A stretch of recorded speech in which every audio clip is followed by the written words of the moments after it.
ನಮಸ್ಕಾರ ಗೆಳೆಯರೆ, ಗೋಟ್ farming agrotech YouTube ಚಾನೆಲ್ಗೆ ನಿಮಗೆಲ್ಲ ಸ್ವಾಗತ. ಗೋಟ್ ಫಾರ್ಮಿಂಗ್ ಬಗ್ಗೆ ಹೇಳೋದಕ್ಕೆ ಮುಂಚೆ ಸ್ವಲ್ಪ ನಮ್ಮ ಗೋಟ್ ಫಾರ್ಮಿಂಗ್ ಚಾನಲ್ ಬಗ್ಗೆ ಸ್ವಲ್ಪ ಹೇಳ್ತೇನೆ. ಸದ್ಯ ನಾನು ಒಬ್ಬ ಪದವೀಧರನಾಗಿದ್ದು ನಾನು ಬೇರೆ ಬೇರೆ ಕಂಪನಿಗಳಲ್ಲಿ ಕೆಲಸ ಮಾಡಿದ್ದೇನೆ. ಆದರೆ ನಾನು ಕಲಿತ ಪದವಿಗೆ ಮತ್ತು ಮಾಡಿದ ಕೆಲಸಕ್ಕೆ ಯಾವುದೇ ರೀತಿಯಾದ ಹೊಂದಾಣಿಕೆ ಇರಲಿಲ್ಲ ಮತ್ತು ಸರಿಯಾದ ಪ್ರತಿಫಲ ದೊರೆಯಲಿಲ್ಲ. ಹೀಗಿದ್ದಾಗ ನಾನು ಏಕೆ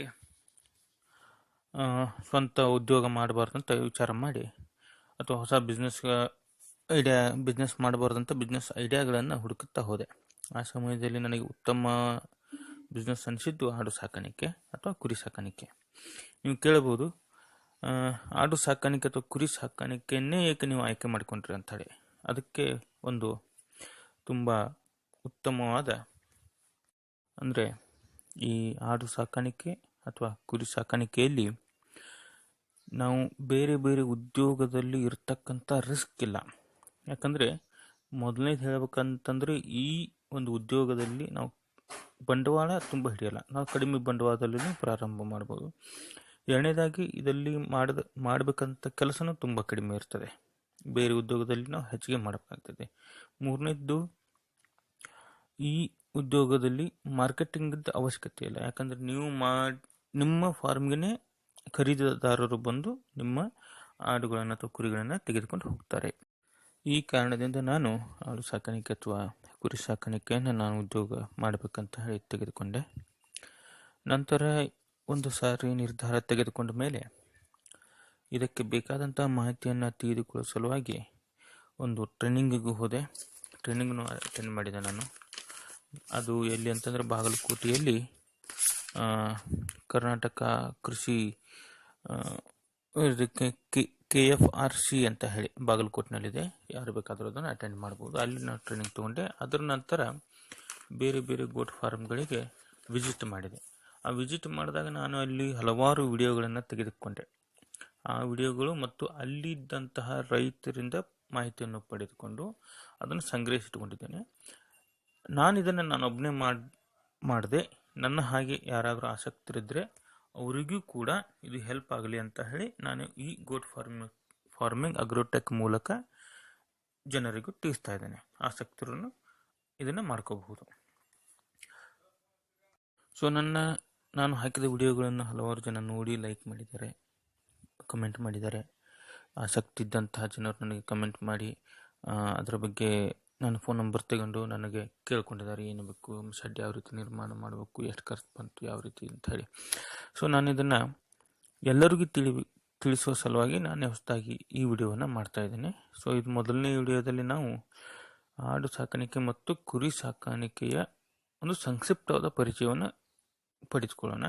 ನಂತರ ಒಂದೊಂದು ವಿಷಯವಾಗಿ ಒಂದೊಂದು ವಿಡಿಯೋಗಳನ್ನು ಮಾಡ್ತೇನೆ. ಅಂದರೆ ಗೋಟ್ ಫಾರ್ಮಿಂಗ್ ಯಾವ ಬ್ರೀಡ್ ತರಬೇಕು, ಆಮೇಲೆ ಶೆಡ್ ಯಾವ ರೀತಿ ನಿರ್ಮಾಣ ಮಾಡ್ಕೋಬೇಕು, ಎಷ್ಟು ಖರ್ಚು ಬರುತ್ತೆ, ಮೂರನೇದಾಗಿ ಯಾವ ರೀತಿ ಆಹಾರವನ್ನು ನಾವು ಅದಕ್ಕೆ ಕೊಡಬೇಕು, ಸಂಪೂರ್ಣ ಆಹಾರನ ಯಾವ ರೀತಿ ಕೊಡಬೇಕು, ಆಮೇಲೆ ವೈದ್ಯಕೀಯ ಯಾವ ರೋಗಗಳು ಬರ್ತವೆ ಅದಕ್ಕೆ ಯಾವ ರೀತಿಯಾದಂತಹ ಲಸಿಕೆಗಳನ್ನು ಹಾಕಿಸಬೇಕು ಮತ್ತು ಮುನ್ನೆಚ್ಚರಿಕೆಯನ್ನು ಯಾವ ರೀತಿ ತೆಗೆದುಕೊಳ್ಬೇಕು ಅಂತ ಈ ರೀತಿ ಬೇರೆ ಬೇರೆಯ ವಿಷಯಗಳ ಬಗ್ಗೆ ಹಲವಾರು ವಿಡಿಯೋಗಳನ್ನು ನಾನು ಮಾಡೋಣ ಇದನ್ನು ಮುಂದೆ. ಇವತ್ತು ಸಂಕ್ಷಿಪ್ತವಾಗಿ ಓವರ್ವ್ಯೂವನ್ನು ನೋಡೋಣ. ಮತ್ತು ಆಡು ಸಾಕಾಣಿಕೆ ಬಗ್ಗೆ ನಾವು ತಿಳ್ಕೊಬೇಕಂದ್ರೆ ಈ ಆಡು ಸಾಕಾಣಿಕೆ ಎಂಬುದು ಈಗಿಂದ ಪ್ರಾರಂಭವಾದ ಉದ್ಯೋಗ ಅಲ್ಲ. ಇದು ಅನಾದಿ ಕಾಲದಿಂದಲೂ ನಡೆದುಕೊಂಡು ಬಂದಂಥ ಒಂದು ಉದ್ಯೋಗ. ಈ ಆಡನ್ನೇ ಯಾಕೆ ಮಾನವರು ಮೊದಲು ಸಾಕಕ್ಕೆ ಪ್ರಾರಂಭ ಮಾಡಿದ್ರಂತಂದ್ರೆ ಈ ಪ್ರಾಣಿ ಒಂದು ನಿರುಪದ್ರವಿ ಪ್ರಾಣಿ. ಇದು ಯಾವುದೇ ರೀತಿಯಾದ ಹಾನಿಯನ್ನು ಮಾನವನಿಗೆ ಮಾಡೋದಿಲ್ಲ ಮತ್ತು ಈ ಪ್ರಾಣಿಯನ್ನು ಮಾಂಸಕ್ಕಾಗಿ ಮತ್ತು ಹಾಲಿಗಾಗಿ ಉಪಯೋಗ ಮಾಡ್ತಾ ಇದ್ರು. ನಂತರ ಕುರಿಗಳನ್ನು ಉಣ್ಣೆ ಮತ್ತು ಮಾಂಸಕ್ಕಾಗಿ ಉಪಯೋಗ ಮಾಡ್ತಾ ಇದ್ರು. ಇದನ್ನು ಬಡವರ ಆಕಳಂತನೂ ಕರೀತಾರೆ ಮತ್ತು ಇದನ್ನು ನಡೆದಾಡುವ ATM ಅಂತಲೂ ಕರೀತಾರೆ. ಯಾಕಂದರೆ ಬಡವರ ಆಕಳ, ಯಾಕಂದರೆ ಇದು ಕಡಿಮೆ ಖರ್ಚಿನಲ್ಲಿ ಇದನ್ನು ಸಂಭಾಳಿಸ್ಬೋದು, ಕಡಿಮೆ ದುಡ್ಡು ಕೊಟ್ಟು ಇದನ್ನು ಖರೀದಿ ಮಾಡ್ಬೋದು. ಅಂದರೆ ಬಡವರು ಕೂಡ ಇದನ್ನು ಸಾಕೋಬಹುದು. ನಡೆದಾಡುವ ATM ಏಕೆಂತಾದ್ರೆ ಅಂದರೆ ಯಾವಾಗ ಬೇಕು ಆವಾಗ ಇದನ್ನು ಮಾರ್ಬೋದು, ಅದರಿಂದ ನಾವು ದುಡ್ಡು ಪಡೆಯಬಹುದು. ಇನ್ನು ಆಡು ಸಾಕಾಣಿಕೆಯಲ್ಲಿ ಎರಡು ಥರವಾದ ವಿಧಗಳು ಬರ್ತವೆ. ಒಂದನೇದ್ದು ಸಾಂಪ್ರದಾಯಿಕ ಆಡು ಸಾಕಾಣಿಕೆ, ಎರಡನೇದ್ದು ವೈಜ್ಞಾನಿಕ ಆಡು ಸಾಕಾಣಿಕೆ. ಈ ವೈಜ್ಞಾನಿಕ ಆಡು ಸಾಕಾಣಿಕೆಗೆ ಇತ್ತೀಚಿನ ದಿನಗಳಲ್ಲಿ ತುಂಬ ಬೇಡಿಕೆ ಬರ್ತಾ ಇದೆ. ನಾವು ಈಗ ಸಾಂಪ್ರದಾಯಿಕ ಆಡು ಸಾಕಾಣಿಕೆ ಮತ್ತು ವೈಜ್ಞಾನಿಕ ಆಡು ಸಾಕಾಣಿಕೆಯ ನಡುವೆ ಇರತಕ್ಕಂಥ ಡಿಫ್ರೆನ್ಸನ್ನು ನೋಡೋಣ. ಇದರಲ್ಲಿ ಕೆಲವೊಂದು ವಿಷಯಗಳ ಮೇಲೆ ಡಿಫ್ರೆನ್ಷಿಯೇಟ್ ಮಾಡಬೇಕಾಗುತ್ತೆ. ಮೊದಲನೇದ್ದು ಆಹಾರದ ಬಗ್ಗೆ. ಈಗ ನಾವು ಸಾಂಪ್ರದಾಯಿಕ ಆಡು ಸಾಕಾಣಿಕೆಯಲ್ಲಿ ಆಡು ಅಥವಾ ಕುರಿಗಳನ್ನು ನಾವು ದೊಡ್ಡಿಂದ ಹೊರಗಡೆ ತೆಗೆದುಕೊಂಡು ಹೋಗಿ ಹೊಲದಲ್ಲೂ ಅಥವಾ ಯಾರಾದರೂ ಬದುಗಳಲ್ಲೂ ಅಥವಾ ಗುಡ್ಡಗಳಲ್ಲೂ ಇಲ್ಲಿ ಹೋಗಿ ಮೇಯಿಸ್ಕೊಂಡು ಬರ್ತೇವೆ, ಖಾಲಿ ಖುಲ್ಲ ಇದ್ದ ಜಾಗದಲ್ಲಿ ಹೋಗಿ.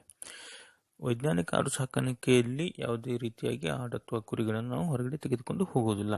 ಇದನ್ನು ಒಂದು ಶೆಡ್ ನಿರ್ಮಾಣ ಮಾಡಿಕೊಂಡು ಆ ಶೆಡ್ನಲ್ಲಿಯೇ ಆಡನ್ನು ಇಟ್ಟು ಅದಕ್ಕೆ ನಾವೇ ಸ್ವಂತ ಮೇವುಗಳನ್ನು ಹಾಕಿ ಬೆಳೆಸ್ತೇವೆ. ಒಂದನೇದು. ಎರಡನೇದು ನೀರು ಕುಡಿಸೋದು ಹೇಗೆ ಅಂತಂದರೆ, ಸಾಂಪ್ರದಾಯಿಕ ಆಡು ಸಾಕಾಣಿಕೆಯಲ್ಲಿ ಕೆರೆ, ಹಳ್ಳ, ತಗ್ಗು ಪ್ರದೇಶದಲ್ಲಿ ಸಿಗ್ತಕ್ಕಂಥ ನೀರುಗಳನ್ನು ಕುಡಿಸ್ತಾರೆ. ಮತ್ತು ಎಲ್ಲಾದರೂ ಕೈ ಬೋರ್ ಇತ್ತಂದರೆ ಆ ಕೈ ಬೋರ್ನಿಂದ ಪಂಪ್ ಮಾಡಿ ನೀರು ಕುಡಿಸೋದು ವಾಡಿಕೆಯಾಗಿದೆ. ಆದರೆ ವೈಜ್ಞಾನಿಕ ಆಡು ಸಾಕಾಣಿಕೆಯಲ್ಲಿ ಈ ರೀತಿಯಾದಂತಹ ಹೊರಗಡೆ ತೆಗೆದುಕೊಂಡು ಹೋಗಿ ನೀರು ಕುಡಿಸಲ್ಲ.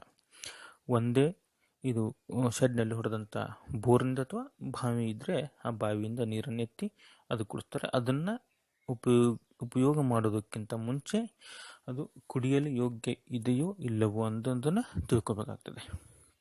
ಕೆರೆ, ಹಳ್ಳ, ತಗ್ಗು ಪ್ರದೇಶ ನಿಂತ ನೀರು ಯಾವ ರೀತಿಯಾದಂಥ ನೀರು ಅಂತ ಯಾರಿಗೂ ಗೊತ್ತಿರೋದಿಲ್ಲ. ಅದರಲ್ಲಿ ಏನು ಮಿಕ್ಸ್ ಆಗಿರ್ತದೋ, ಈ ಹೊಲದಲ್ಲಿ ಹೊಡೆದಿರ್ತಕ್ಕಂತಹ ಕೀಟನಾಶಕಗಳ ನೀರು ಬಂದು ಸೇರಿರಬಹುದು, ಅಥವಾ ಗೊಬ್ಬರ ಹಾಕಿರ್ತಾರೆ ಹೊಲಗಳಿಗೆ, ಆ ನೀರು ಹರಿದು ಬಂದು ಇದ್ರಲ್ಲಿ ಸೇರಿರಬಹುದು. ಈ ರೀತಿ ಹಲವಾರು ರೀತಿಯ ಮಿಕ್ಸರ್ ಅದರಲ್ಲಿ ಇರ್ತದೆ. ವೈಜ್ಞಾನಿಕ ಆಡು ಸಾಕಾಣಿಕೆಯಲ್ಲಿ ನೀರು ಸ್ವಚ್ಛ ಶುದ್ಧವಾಗಿರ್ತದೆ. ಇನ್ನು ಮೂರನೇದಾಗಿ ನಾವು ಹೇಳಬೇಕಂತಂದರೆ, ಸರಿಯಾದ ಶೆಡ್ ನಿರ್ಮಾಣ ಮಾಡ್ಕೋಬೇಕು ವೈಜ್ಞಾನಿಕ ಪದ್ಧತಿಯಲ್ಲಿ. ಅದೇ ಸಾಂಪ್ರದಾಯಿಕ ಪದ್ಧತಿಯಲ್ಲಿ ಈಗ ಮೇಯ್ಸಕ್ಕೆ ಹೋದಂಥ ಆಡುಗಳನ್ನು ಸಾಯಂಕಾಲ ತೆಗೆದುಕೊಂಡು ಒಂದೇ ದೊಡ್ಡಿಯಲ್ಲಿ ಹಾಕ್ತಾರೆ. ಅದರಲ್ಲಿ ತಾಯಿ ಆಡುಗಳಿರ್ತವೆ, ಹೊಂತು ಮರಿಗಳು ಇರ್ತವೆ, ಮತ್ತು ಚಿಕ್ಕ ಮರಿಗಳನ್ನು ಎಲ್ಲನೂ ಒಂದೇ ಕಡೆ ಹಾಕ್ತಾರೆ. ಆದರೆ ವೈಜ್ಞಾನಿಕ ಆಡು ಪದ್ಧತಿಯಲ್ಲಿ ನಾವು ಏನು ಮಾಡ್ತೀವಿ ಅಂದರೆ, 3 ತಿಂಗಳ ಒಳಗಿನ ಆಡುಗಳನ್ನು ಒಂದು ಕಡೆ ಹಾಕ್ತೀವಿ.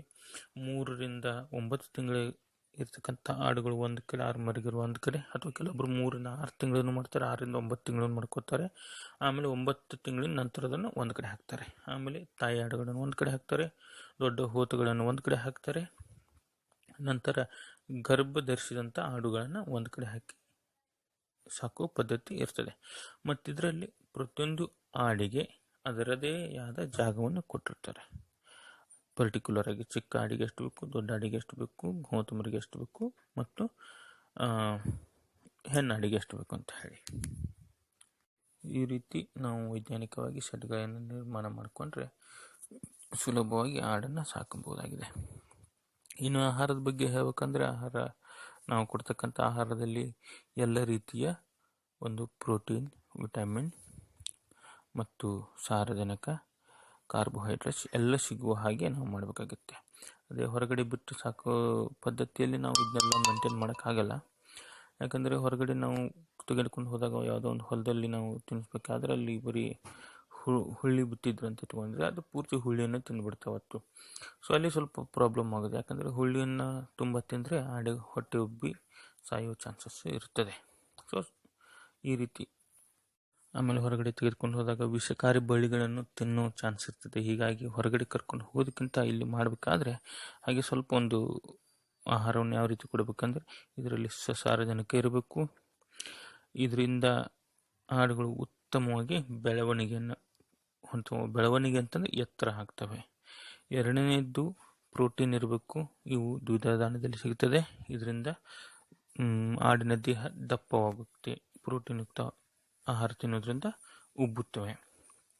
ಏಕದಳ ಆಹಾರ ಧಾನ್ಯವನ್ನು ಯಾಕೆ ಕೊಡಬೇಕು ಅಂದರೆ, ಇಲ್ಲಿ ಕಾರ್ಬೋಹೈಡ್ರೇಟ್ ಜಾಸ್ತಿ ಇರ್ತೈತೆ. ಈ ಕಾರ್ಬೋಹೈಡ್ರೇಟ್ದಿಂದ ಆಡಿಗೆ ಶಕ್ತಿ ದೊರೆಯುತ್ತೆ. ನಾವು ಬರೀ ಪ್ರೋಟೀನ್ ಕೊಟ್ಕೊಂಡು ಹೋದ್ವಿ ಅಂತಂತಂದರೆ ಶಕ್ತಿ ಇರಲ್ಲ. ತಿಂದು ದಪ್ಪಾಗಿ ಆಗದೇ ಇರೋ ಆಗುತ್ತೆ. ಇನ್ನು ನಾವು ಏಕದಳದನ್ನೇ ಕುತ್ಕೊಂಡು ಹೋದ್ವಿ ಅಂತಂದರೆ ಅವು ಶಕ್ತಿಯುತವಾಗಿರ್ತವೆ, ಆದರೆ ದಪ್ಪಿರಲ್ಲ, ವಜ್ಜನ ಬರೋದಿಲ್ಲ. ಹೀಗಾಗಿ ಎರಡು ಥರ ಆಹಾರವನ್ನು ಮತ್ತು ಸಸಾರಜನಕ ಇರುವಂಥ ಆಹಾರವನ್ನು ನಾವು ಕೊಡಬೇಕಾಗ್ತದೆ. ಈ ರೀತಿ ನಾವು ಶೆಡ್ಗಳನ್ನು ನಿರ್ಮಾಣ ಮಾಡ್ಕೋಬೇಕು, ಆಹಾರವನ್ನು ಪಡಿಸ್ಕೋಬೇಕು. ನಾವು ಲಾಭದಾಯಕವಾಗಿ ಕುರಿ ಅಥವಾ ಮೇಕೆ ಸಾಕಾಣಿಕೆ ಮಾಡಬೇಕಂದ್ರೆ 3 ಅಂಶಗಳನ್ನು ನಾವು ಸರಿಯಾಗಿ ನೆನಪಿಟ್ಕೋಬೇಕಾಗುತ್ತೆ. 1ನೇದು ಆಧುನಿಕ ತಂತ್ರಜ್ಞಾನ, 2ನೇದು ಆಹಾರ ವಿಜ್ಞಾನ, 3ನೇದು ತಳಿ ಅಭಿವೃದ್ಧಿ ವಿಧಾನ. ಈ ವಿಷಯಗಳನ್ನು ನನ್ನ ಮುಂದಿನ ವಿಡಿಯೋದಲ್ಲಿ ಸಂಪೂರ್ಣವಾಗಿ ತಮಗೆ ತಿಳಿಸ್ಕೊಡ್ತೇನೆ. ಪ್ರತಿಯೊಂದು ವಿಷಯವನ್ನು ಸಪ್ರೇಟಾಗಿ ನಾನು ತಿಳಿಸ್ಕೊಡ್ತೇನೆ.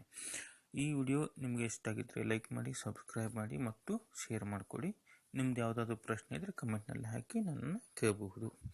ಇಷ್ಟೊತ್ತನ ನನ್ನ ವಿಡಿಯೋವನ್ನು, ನನ್ನ ಮಾತನ್ನು ಕೇಳಿದಂಥ ತಮಗೆಲ್ಲರಿಗೂ ತುಂಬ ಹೃದಯದ ಧನ್ಯವಾದಗಳು. ಗುಡ್ ಫಾರ್ಮಿಂಗ್ ಅಗ್ರೋಟೆಕ್ ಯೂಟ್ಯೂಬ್ ಚಾನಲ್ನ ನೀವು ನೋಡ್ತಾ ಇರಿ. Thank you very much.